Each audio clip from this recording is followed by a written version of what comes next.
fundraising path? Because I know the business model, and I know Yeah. the actual product you created was a knockout. The website, the newsletters, and the continued adding on new products. But take me down that fundraising journey. What was that like in the early days? Yeah, so we had the business fundamentals and the product, to your point, were very solid. Like when we launched out of Matter in San Francisco and then also in New York at Google headquarters there, we knew we had nailed it, candidly. And we had a lot of like initial interest in this. And our strategy was to sit at the intersection of content, community, and commerce, Right. and to specifically. About to welcome my guest for the look forward, the head of the media website, Motherly. It's going to be a cool chat. I haven't talked to her in quite some time. Are you ready?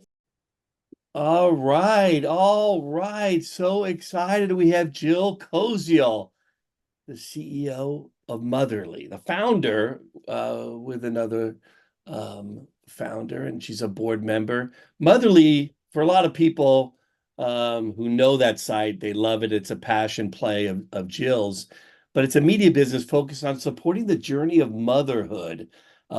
Great articles, newsletter, phenomenal newsletter I've always enjoyed, and really a community that's been a fantastic evolution in time, sharing great ideas on very personal topics and very serious topics. I mean, you were out there, Jill, quite a while ago. Well, listen, how did I do with that intro? And welcome to the look forward. Oh, thank you so much. So great to chat with you, Keith. No, that was a great start. Motherly is, as you said, it is a parenting platform. We empower about 20 million women every single month on the journey of motherhood from conception to college. We are a multi-platform digital media business.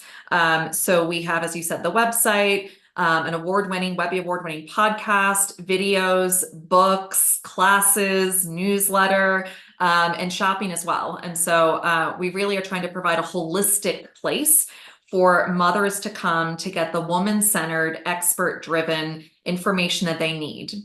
Yeah, and okay, so I did undersell it a little bit with my intro, but thanks for connecting the dots there. We met at the beginning, I mean, kind of near the beginning of this journey. I'm going to take you back to what was Matter, which Yes, was, I think, an. 2015.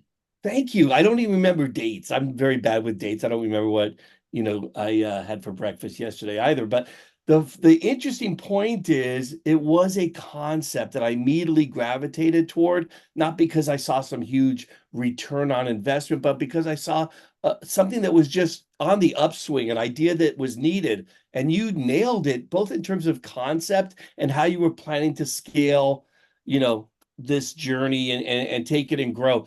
Give me a sense, taking you back to 2015, which sounds like 30 years ago as opposed to almost 10. I mean, how did you develop the concept? What was the impetus for that? What was the story behind it? And how did it sort of evolve from that initial germination? Yes. So back in 2015, actually in April, it will be 9 years since really the Wow. conception of Motherly. My now co-founder, Liz Kennedy, she's an award-winning journalist and editor from the Washington Post originally, and she and I had led somewhat parallel lives. Our husbands both went to the Naval Academy and served in the US Navy. We both attended Georgetown, her for undergrad, me for graduate school. And we both found ourselves in the Bay Area near Stanford because our husbands both went there for business school as they were getting out of the Navy. And that's where we met as two working moms, frankly, supporting our spouses while they were in business school. And that was about 2014. A year later, I was living in Manhattan with my husband and my two daughters at that time. And I had just exited my first startup, which was in the baby space. I invented, patented, and brought to market a baby goods product that converted regular playground swings regular playground swings into baby swings. And I had gotten that placed in every Babies R Us around the country and had exited that and licensed it and the brand to an outdoor adventure company. And so Liz across the country on a different coast was feeling entrepreneurial herself. And every time she was talking about it at GSB, her ideas around parenthood, people said, you should talk to Jill Koel. So in April of 2015, she gave me a call And we were just breathless in that first conversation. We joke that it was like falling in love, because we were finishing each other's sentences. There was so much energy around this concept of building a new brand for motherhood and effectively rebranding motherhood. And the impetus behind this that we were both acutely feeling as millennial mothers ourselves was that motherhood was being treated as very one-dimensional, in the media and out in the world back in 2015, almost cartoonish. The media was feeding and actually driving and contributing to the mommy wars of like working mom, stay-at-home mom, breastfeeding mom, bottle feeding mom. And that just wasn't our lived reality as mothers. We were super educated, multidimensional, successful women that were really redefining what it meant to being motherly. And so that was really the beginnings of the seedling of the idea. We wanted to build a big brand that could holistically solve this new generation's challenges. And we went back at Matter, which Matter was an accelerator in the San Francisco Bay Area, that had wonderful advisors like you, Keith, they're supporting it.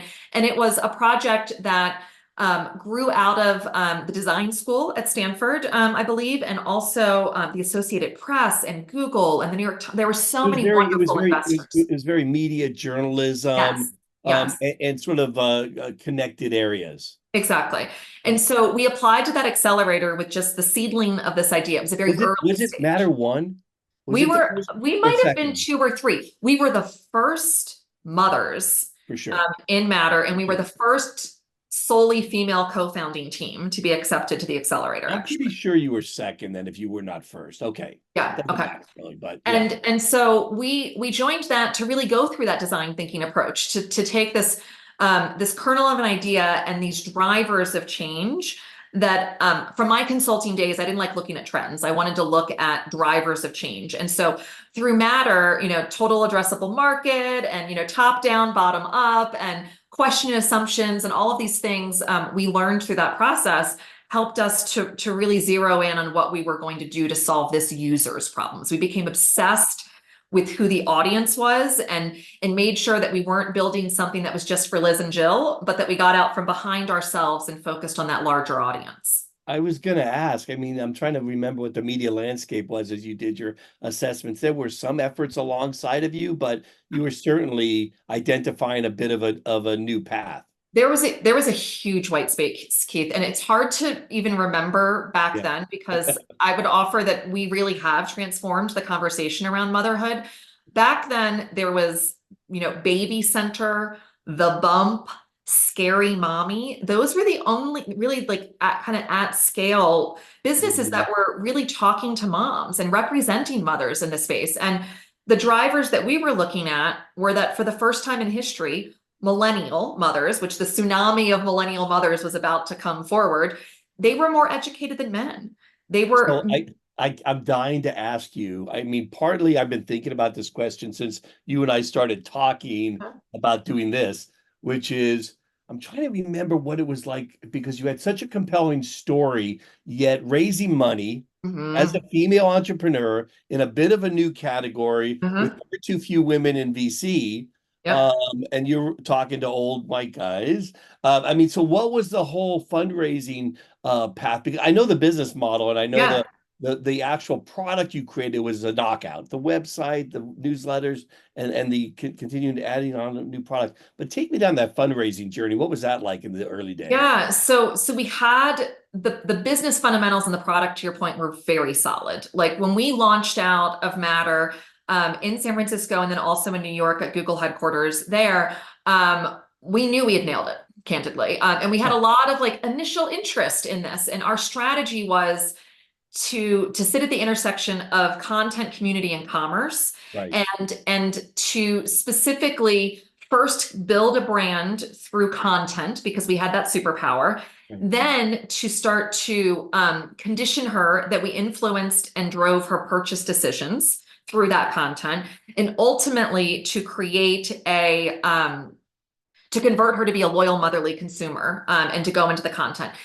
And so when we went up and down Sandhill Road to start fundraising, as you can imagine, Yeah, the landscape was very different. We have made, I know we're certainly not there to equity in any way, but we have made a lot of progress. I don't think, I mean, we maybe met with one female investor at the time. And so the general vibe was, oh, aren't you cute? I'll go ask my wife or my assistant about this. And it was so demoralizing in those early days because I wanted them to not go ask their wives and their assistants about it. I wanted them to look at the business fundamentals and the Yeah, opportunity and right. to see what I really wanted them to see is that all these D2C brands had started to raise capital on Silicon Valley Road, like in Silicon Valley. And so what I was seeing living in Menlo Park at the time is that these brands were picking up their suitcases of cash from Sand Hill Road and driving them across town to Google and Facebook. And so back then, and still today in many ways, the Valley and investors are still investing in Google and Facebook Yeah, because customer acquisition costs go up over time, not right. down. Well, And maybe so, TikTok now too. right. And so to me, and what I learned through this Yeah. whole process is people get this now, but when you're an entrepreneur, you tend to see things and connect dots a bit further ahead. And so sometimes you have to just stay alive long enough to be successful and for the market to kind of catch up with your thinking. So rewind this today. Let's say you had Motherly to launch today. Same market opportunity. What would you do different? Oh, okay. So one thing that I would do differently is I would have monetized faster. We back again, putting us back in 2015. This is a time where investors specifically were like, don't worry about making money, go grow. And we did that. We got Yeah, to, 20, yeah, 30 million, women a month with no yeah. marketing spend, just mom to mom sharing. And so, you'll figure out how to monetize them later. And what I wish we had done was capitalized on the media opportunity that first year even. And I was so committed to not building a media platform back then. And I knew that you are what your revenue is. And so if we had too much revenue in media, we would look, smell, and frankly be a media company. On the good side, you didn't spend to acquire, right? Right. We So didn't spend to acquire, but we did burn because we did need to build the yeah, product and to yeah. have writers and all of that. And I think we could have monetized immediately. So let me jump over there because that is another question about monetization in the media world today. We're Yeah, so challenged, yeah, right? So what does it come down to? Does it come down to subscription versus advertising? And then on the yeah. advertising side, is it I need total reach, I need total target and demographic, MAUs, DAUs versus dwell time? I mean, gosh, I mean, Yeah, what's the it's right? And do you need to connect to an e-commerce brand? Can you live on advertising subscriptions alone? La la la la la. the answer is all of the above, unfortunately. And Right. that is Yep. the inherent problem in media right now. Yeah. So we were always very top of the funnel because we had such a large, highly engaged audience. And so for us, it's always been content campaigns. How does a brand that wants to reach our audience, how do they engage with us in a multi-platform way to convey their message and introduce their product to our audience? And again, something we were ahead of our times on was this multi-platform. We knew because we were through a design thinking approach that we were obsessed with our audience. We knew our audience was not going to always go to websites. So we didn't want to just build that up. We wanted to have a social first brand. We wanted to have podcasts. We wanted to do all of these things that in the early days, traditional media still just wanted to put things on websites, on ads. And so it's and also your advertisers, their focus areas constantly vacillate, right? What's important or interesting to them. So you've got to always have something new coming forward. We have monetized the website. We have monetized the actual social platform in that sense, our email list, our podcast, and increasingly our deep understanding of today's mom through our data. We run the largest statistically significant study of mothers every year, the State of Motherhood report. And so now we're starting to lean even more into that and to helping businesses deeply understand this really important audience segment that's making 85% of all purchase decisions in this country.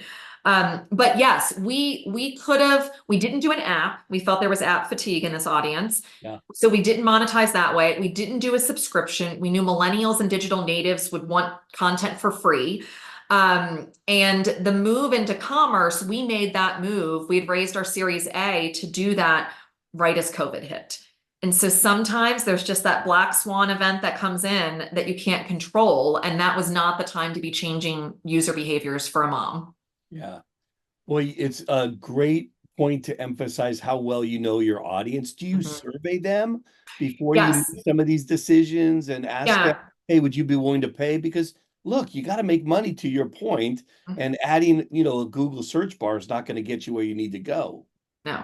So yes, from the very beginning, we were deeply obsessed with our audience, and we created a motherly insights panel relatively early on, and we leveraged that and kind of gave back to them too. We had these really these ambassadors, these people that really loved our brand and what we were building. And remember back then, there was no one else out there that was woman centered. Everything was so baby centered, and so It's so crazy. they Yeah. loved what we were doing and what we were putting out into the world, and they felt seen for the first time. And so they were willing to share data and info and ideas with us all the time. And so anytime we would launch something new, we would absolutely survey that insights audience. We would do focus groups for those that were interested and willing to do that. And now we run this very comprehensive, very large survey once a year as well, that covers every single aspect of motherhood, from the economy to caregiving to self-care and mental health, really everything across the board.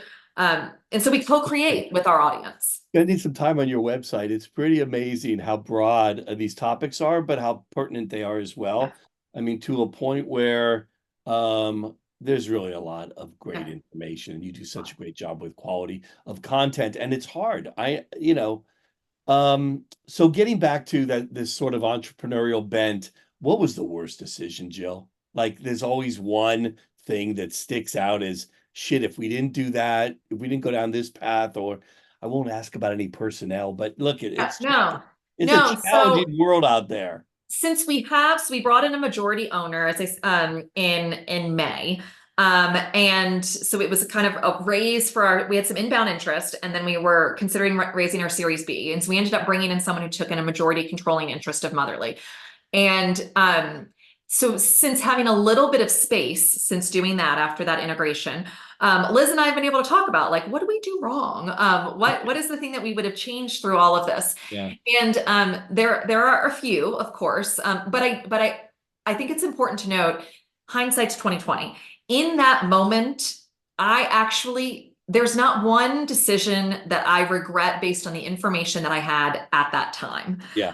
and my understanding at that time. But looking back, if I had perfect information like I have now, one, I would have monetized immediately, as I Yeah. mentioned. No, Uh, good point. I would have probably tried to do one venture capital raise and not more.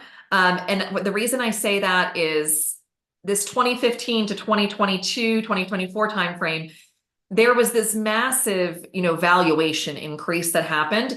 And what that did is that started to price us out of an exit. And so you start to feel like you're raising to just kind of keep yourself afloat, but that you're not actually creating value at Yeah. some point in that. You're trying to grow into your valuation. Yes, exactly. You're growing into your valuation and you're doing it. No one could have predicted COVID and all of these other things that were going to turn so much of the economy upside down for a while. And so we actually had an exit offer pretty early, like 2018 or so. And Liz and I look back and we're like, and it felt too soon. It felt too soon to us then.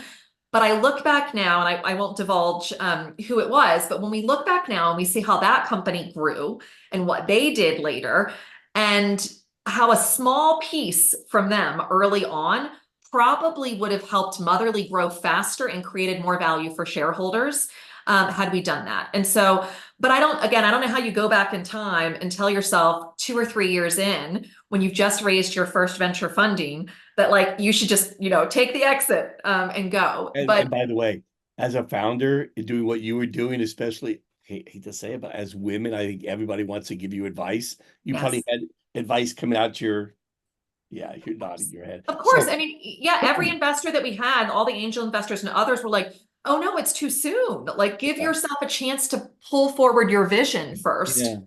So, Um, yeah. so Jill, I'm going to pivot. By the way, Liz, fantastic. One of the things that I'll make a comment about is I often, work with early stage startups, and you meet the two founders, and you try to get a sense, are these guys really going to be able to run this race together? Because it Yes, is such a relay race that is two founders, and then maybe three founders in some cases, but can they run it together? And so often than not, the reason a company blows up at that early absolutely. stage is the incompatibility or the fight between the founders. You guys, peanut butter and chocolate or jelly or whichever your preference. And I was so impressed from day one and everything since in our conversations and what I see on social, etc. You just so complimentary. So I want to congratulate you on that. Let me ask you too about a slight pivot here.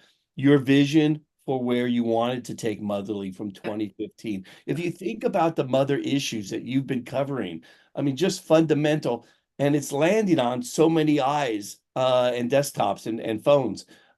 How do you feel you've done on that? Did you get proper recognition? Where are you going next with that vision?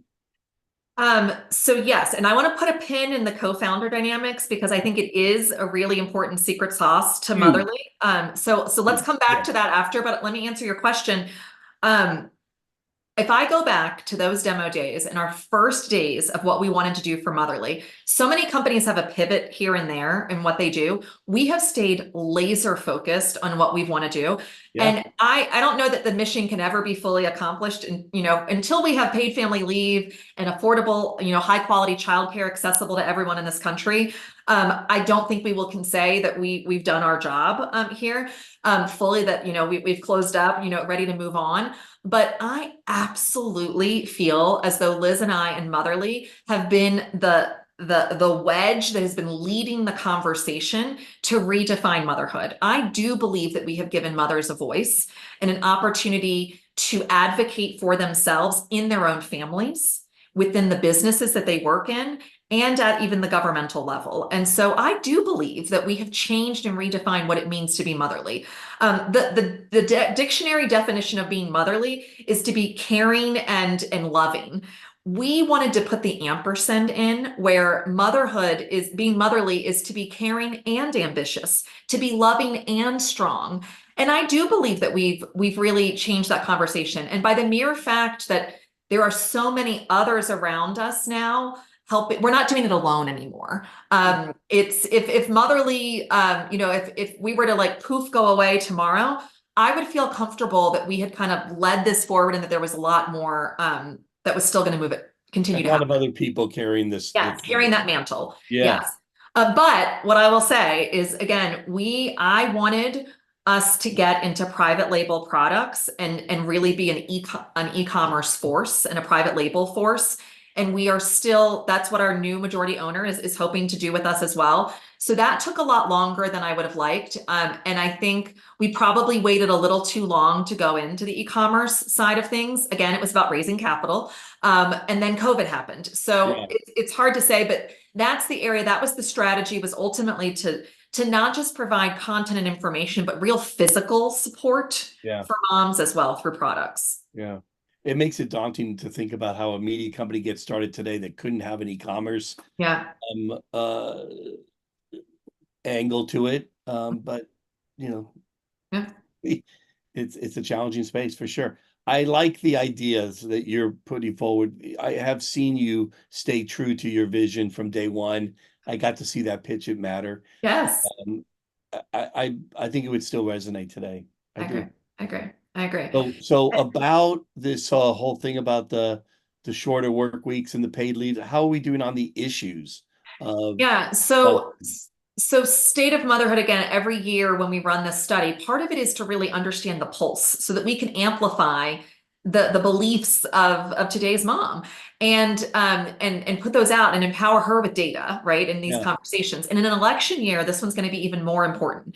We just like closed. any other election perhaps too, Yeah. but not Yeah. to get too political. Yeah, So what I think is important to know is that there is more that unites moms than divides them. yeah, But we are not a homogeneous group either. There is actually not alignment across mothers on things that you might think there are.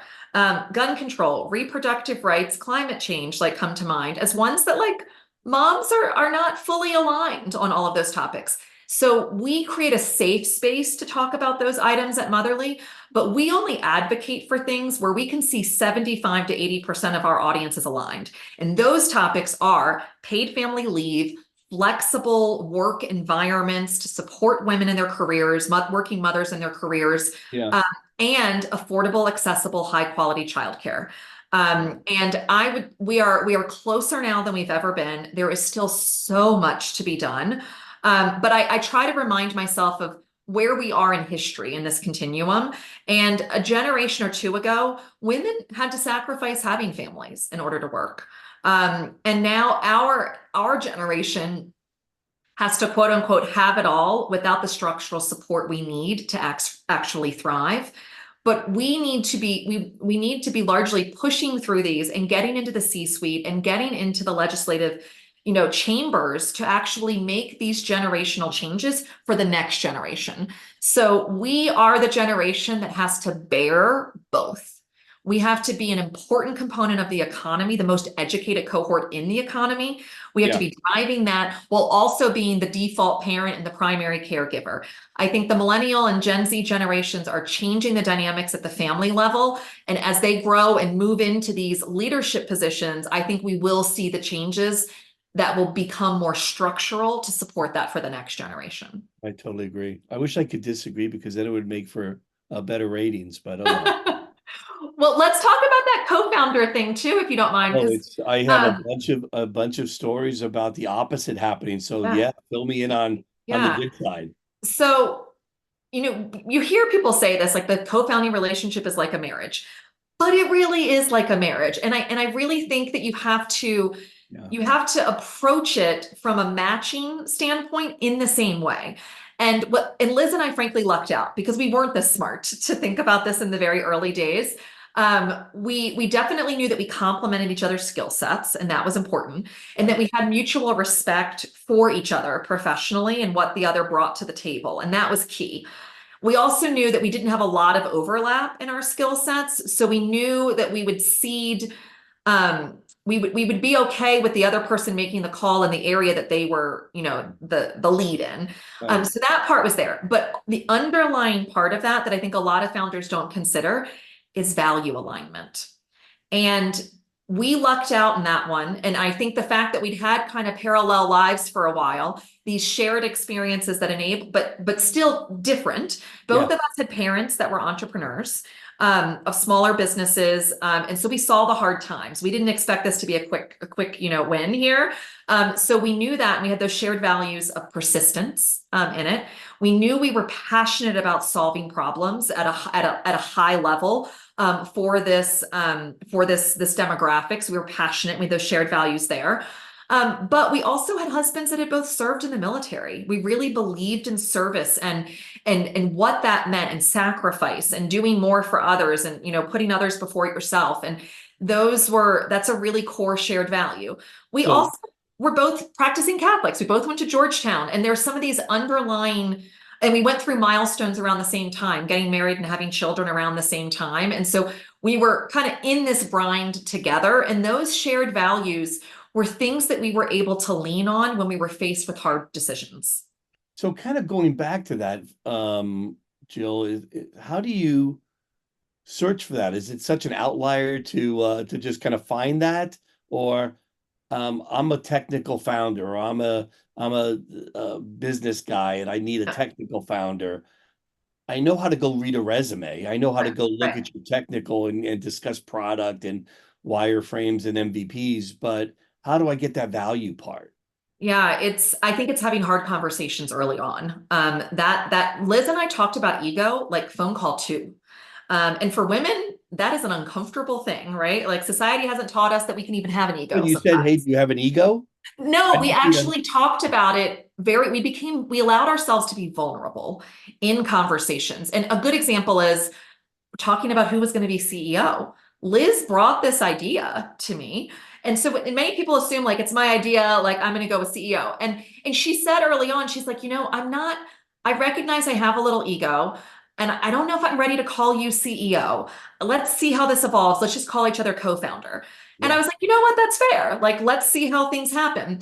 And at Matter, Corey, who is the head of Matter, it was right before demo day, and he said, he's like, I gotta write down who's CEO, ladies. Like, who is it? And Liz was like, oh, obviously it's Jill. Like, that was the only other conversation we had about it. And but the point is that we were respectful of each other, and we had hard conversations about equity early on, about sweat equity, about what we were putting into it, about what it meant for us, like the fact that we were fully remote from 2015 onward, our business. Liz and I lived across the country. We wanted the ability to be there for our families, to not add in like these kinds of things. You have to get real with each other. I'm in YPO now.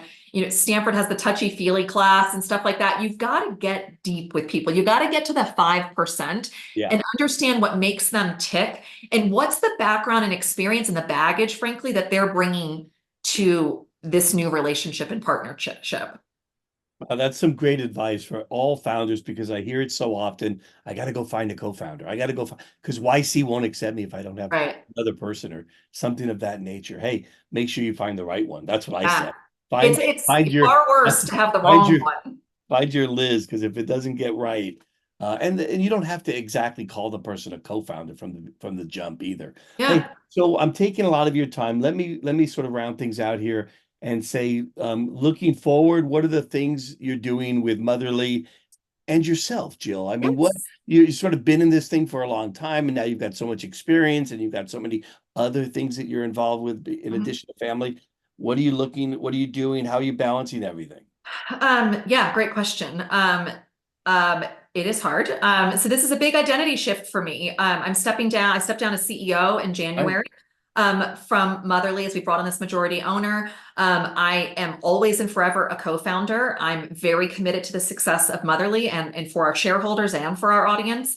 So I'm still very, very involved as a board member and as a co-founder, even in the day-to-day of things. I'm excited to see us again move into that e-commerce side of things and to really deepen our relationship with our audience, with this mom, leaning into this emerging Gen Z generation of parents, and how we can support them. That's what's next there. I'm one of those crazy people. I've really loved the exit process. I've really Yes. loved running the process, Yeah. the entire M&A process. And so I am starting to do some advising, to both, larger businesses, venture-backed businesses like Motherly, but also Main Street businesses. As I'm here in Utah now, a very fast growing economy, seeing that the business brokering world is not as professionalized, right, as that Yeah. investment banker. But that it really is the foundation. These Main Street businesses are the foundation of our economy.